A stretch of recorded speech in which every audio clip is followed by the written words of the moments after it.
So hello guys, record of Ragnarok season 3 episode 14 की शुरुआत में हमें निकोला टेस्ला का पास्ट दिखाया जाता है। 1943 में जब निकोला टेस्ला की मौत हुई तो उसके 9 महीने बाद ह्यूमंस ने उसकी थ्योरी के ऊपर एक्सपेरिमेंट करना शुरू कर दिया। उन्होंने वो पहला एक्सपेरिमेंट फिलाडेल्फिया नाव के ऊपर किया। उन सभी ने एक समुद्र के बीच में एक नाव के ऊपर डिस्ट्रॉयर यूएसएस के अंदर टेस्ला कॉइल्स को भर दिया था और फिर वो उस पावर को एक्टिवेट कर देते हैं। मगर तभी हम देखते हैं कि उस शिप के चारों ओर बहुत ही सारी इलेक्ट्रिसिटी घूमने लगती है और फिर देखते ही देखते कुछ ही पल में वो शिप वहां से गायब हो जाती है। जो देख के जो दूसरे नाव पे लोग होते हैं वो बहुत ही ज्यादा हैरान हो जाते हैं। तो अब इसके बाद हम दूसरे समुद्र में एक बोट को देखते हैं जिसके ऊपर एकदम से वो शिप आ जाती है और वहीं पे ही गिर जाती है। जो देख के वहाँ पे उन इंसानों को यकीन ही नहीं होता कि ये यहाँ पे कैसे आ गई। तो इस एक्सपेरिमेंट ने वहाँ के कई सारे साइंटिस्ट को अंदर से ही हिला डाला। उनको मजबूरन इस एक्सपेरिमेंट को इंसानों से छुपा के रखना पड़ा और वही वो घबराते हुए कहता है, मैंने सच में अपनी आंखों से उस शिप को वहां से गायब होते हुए देखा। चाहे हमारा वो एक्सपेरिमेंट सक्सेसफुली क्यों नहीं था, पर तभी भी हमने उससे इंसानों से छुपा के रखा, क्योंकि जब हम लोगों ने उस शिप के अंदर जाके देखा तो वहाँ पे जितने भी लोग थे वो सब मारे जा चुके थे। उनकी बहुत ही घिनौनी तरीके से मौत हो चुकी थी और उसका रीजन किसी को भी नहीं पता था। तो फिर इसके बाद निकोला टेस्ला के नोट्स को जला दिया गया, क्योंकि ये सब निकोला टेस्ला की गैर मौजूदगी में हुआ था और इस वजह से हमें इसकी बहुत ही भारी कीमत चुकानी पड़ी। और सच में निकोला टेस्ला बहुत ही महान साइंटिस्ट है और उनके बिना ये थ्योरीज कभी भी पूरी होने वाली नहीं है। तो अब हम वापस से प्रेजेंट में आते हैं, जहाँ पे निकोला टेस्ला बेल्जेबब के पीछे आके उसे एक जोरदार पंच मारता है, जिससे कि वहाँ पे एक बहुत ही बड़ा ब्लास्ट होता है। हम देखते हैं कि उस वजह से बेल्जेबब की हालत बहुत ही बुरी हो चुकी होती है और इस बीच निकोला टेस्ला की पावर की वजह से बेल्जेबब का शर्ट भी पूरा जल जाता है। तो ये देख के हेम्डल कहता है, वाह क्या बात है, निकोला टेस्ला की पावर इतनी ज्यादा है कि उसे बेल्जेबब भी रोक नहीं पाया और हम सब भी उस अटैक को नहीं देख पाए। और ये सब देख के हम समझ ही सकते हैं कि ये फाइट टेस्ला के कंट्रोल में है। शुरुआत में टेस्ला अपने घुटनों के ऊपर बैठा हुआ था, मगर अभी हम देख रहे हैं कि बेल्जेबब अपने घुटनों के ऊपर बैठा हुआ है। तो ये देख के ओकिता भी कहता है, वाह क्या बढ़िया स्पीड है, मैंने ये सब पहले कभी नहीं देखा हूँ। पर वही शासक कहता है, ये स्पीड नहीं है, मैंने देखा था कि वो पलक झपकते से ही वहां से गायब हो चुका था।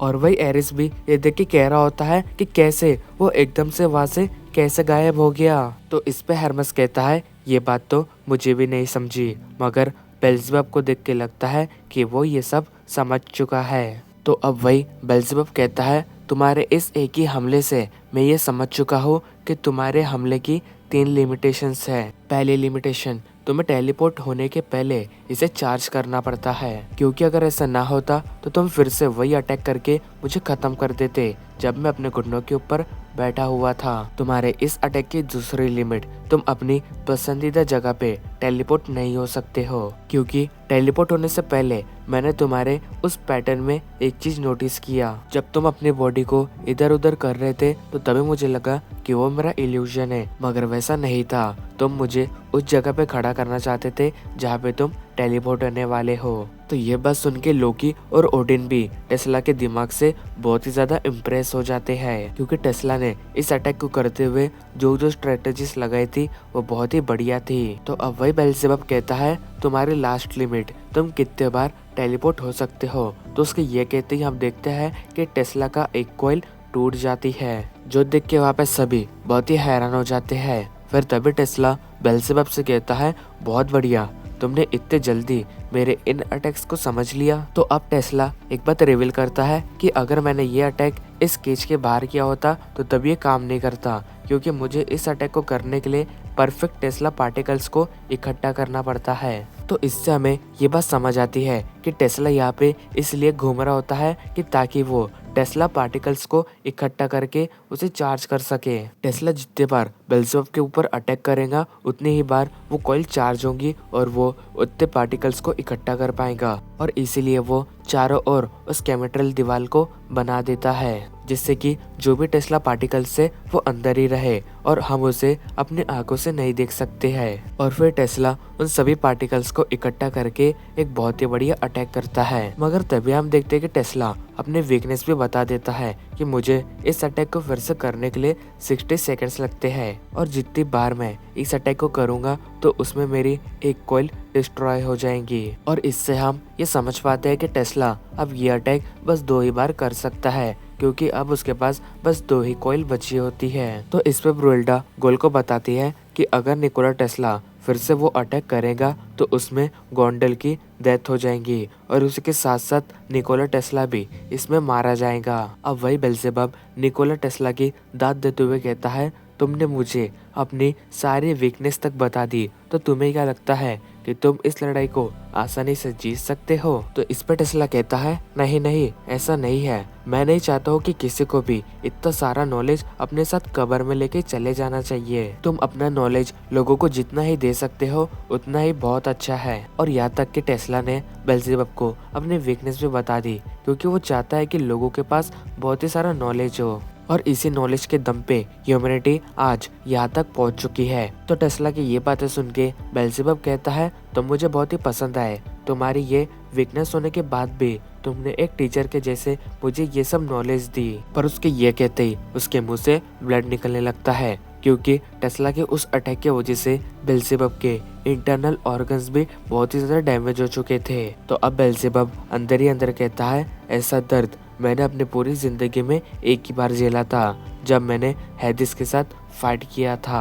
तो उसके ये कहते ही हमें हलहाइम का सीन दिखाया जाता है, जहाँ पे हम देखते हैं कि एक पर्सन पूरे मॉन्स्टर्स को खत्म करके हैदिस के पास पहुंच जाता है। तो उसे वहाँ देख के हैदिस कहता है, बहुत बढ़िया, तुमने मेरे सारे मॉन्स्टर्स को खत्म करके मेरी इस सीक्रेट जगह पे पहुंच गए, तो तुम मुझे बताओ कि मैं तुम्हारी क्या मदद कर सकता हूँ। तो उसके ये कहते ही हम देखते हैं कि वहाँ पे बेल्जेबब होता है, जो बहुत ही थक चुका होता है और वही वो कहता है, तो तुम ही हैदिस हो। मैं यहाँ पे एक उम्मीद लेके आया हूँ, मैं चाहता हूँ कि तुम मेरे साथ लड़ाई करो। तो उसकी ये बातें सुन के हैदिस कहता है, मैंने तुम्हारे बारे में बहुत कुछ बातें सुनी है। तुम हेवन की ऊंचाइयों से हलहाइम के अंधेरे में आए हो और तुमने यहाँ तक पहुँचने के लिए हलहाइम के हर एक मॉन्स्टर्स को खत्म किया है, बस एक किंग से मिलने के लिए। तो उसकी ये बातें सुनने के बाद बेल्जेबब हैदिस के ऊपर अटैक करने के लिए रेडी हो जाता है। तो ये देख के हैदिस कहता है, तुमने यहाँ तक पहुँचने के लिए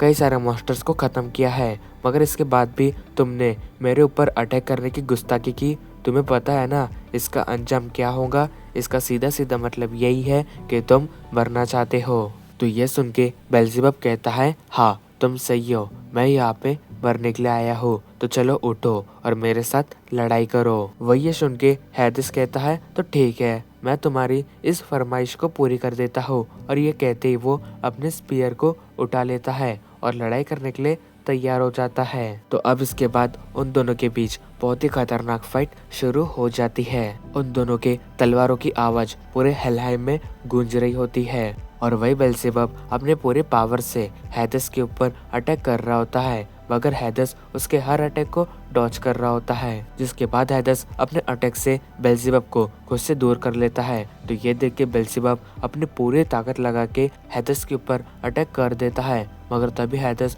उस पे एक जोरदार वार करता है, जिससे कि बेल्जेबब पीछे की ओर जाके उस दीवार से जाके टकरा जाता है और अपने घुटनों के ऊपर बैठ जाता है। अब वही वो कहता है, तो फाइनली आज मेरी इच्छा पूरी होने वाली है, मुझे आपसे यही उम्मीद थी, आप मुझे मार सकते हो। तो ये सुन के हैदिस कहता है, तुम मुझे बताओ कि तुम मरना क्यों चाहते हो और इसी रीजन की वजह से तुम यहाँ पे आए हो ना। तो इस पे बेल्जेबब अपने वार को अपने ही छाती पे करने वाला होता है कि तभी कोई शक्ति उसे रोक लेती है। तो ये देख के बेल्जेबब कहता है, तुम ये देख ही सकते हो, मैं मरना चाहता हूँ, मगर ये मुझे मरने ही नहीं देता है। मैं यहाँ पे इस उम्मीद से आया था कि कोई मॉन्स्टर मुझे खत्म कर देगा, और जैसे ही मैं मरने के लिए उसके सामने खड़ा होता था तो मेरी बॉडी खुद ही सेल्फ डिफेंस में उन डीमंस को मार देती थी। ये जख्म मुझे बहुत ही दर्द देता है। मैं अंदर से पूरा खोखला हो चुका हूँ, मगर इसके बाद भी मुझे मौत नहीं आती है। इस सब में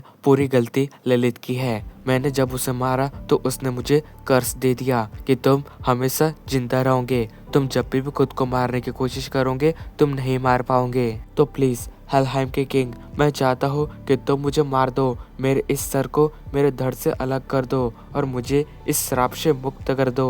तो ये सुन के हेदिस कहता है, मुझे ललित और तुम्हारे बारे में ज्यादा कुछ तो नहीं पता है, लेकिन मैं एक बात समझ चुका हूँ, जिसे तुम श्राप बोल रहे हो वो बल्कि एक ब्लेसिंग है। ललित ने मरते हुए तुम्हें अपनी पूरी जिंदगी दे दी। वो बस ऐसा चाहती थी कि तुम आगे की जिंदगी जियो और अपनी जान ना लो। तो अभी तुम मुझे ये बताओ कि तुम ललित के ब्लेसिंग को ऐसे ही वेस्ट क्यों करना चाहते हो? जिन जिनने तुम्हारे लिए अपनी जान दी है और तुम्हें आगे की जिंदगी जीने में मदद की है, तुम उनके सेक्रीफाइस को कैसे भूल सकते हो? तो हेदिस की ये बात सुन के बेल्ज़ेबब को याद आता है कि ललित ने मरते हुए भी ये कहा था कि मैं तुमसे प्यार करती हूँ और मैं चाहती हूँ कि तुम आगे की जिंदगी बहुत ही अच्छे से गुजारो। और ये सब याद करके बेल्ज़ेबब को समझ में आता है कि वो सब उससे कितना ज्यादा प्यार करते थे। तो अब वही हेदिस कहता है, तो इस सब के बाद भी क्या तुम मरना चाहते हो? तो अगर तुम्हें मरना है तो कल मेरे पास आ जाना, क्योंकि मैं किसी को ऐसी हालत में नहीं मारता हूँ।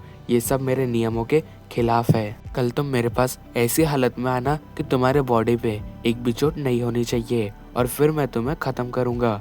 ये हेलहाइम के किंग का वादा है। अब इस सब के बाद बेल्ज़ेबब कहता है, हाँ ये ब्लेसिंग है, लेकिन मैं इस सब के बाद भी क्या करूं?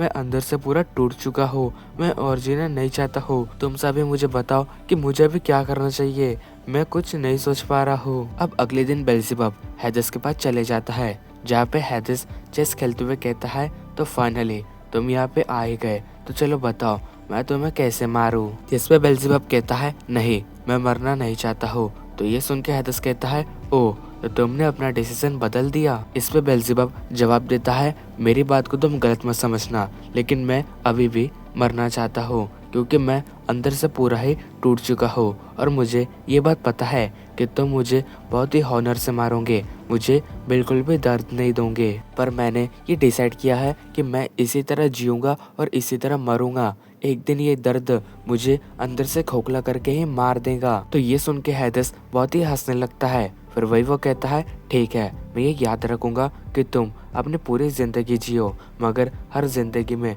तुम तड़पते रहो। और ये कहते वो बेल्ज़ेबब को स्टाफ ऑफ अपोमियस दे देता है। एंड वही वो एक्सप्लेन करता है कि ये तुम्हारी ताकत को इतना ज्यादा बढ़ा देगा कि मौत भी तुम्हारे लिए नामुमकिन हो जाएंगी। और मुझे यकीन है कि तुम एक दिन ये मुझे वापस जरूर करोगे।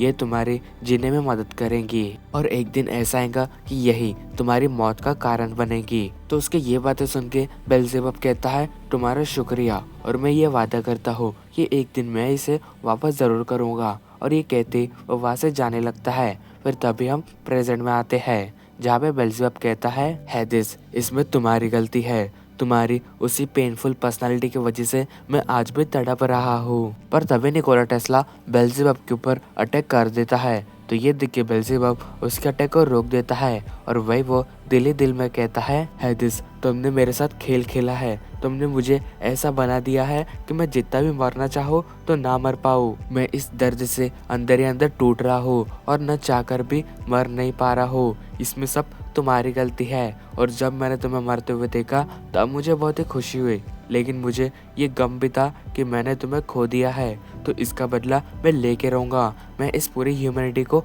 खत्म कर दूंगा। और ये कहते ही वो अपने स्टाफ ऑफ अपोमियस को बंद कर देता है और कहता है, मरने के लिए तैयार हो जाओ, और एक बहुत ही खतरनाक पावर को एक्टिवेट करने लगता है। और इसी के साथ हमारा ये एपिसोड एंड होता है। Thank you so much for watching my video.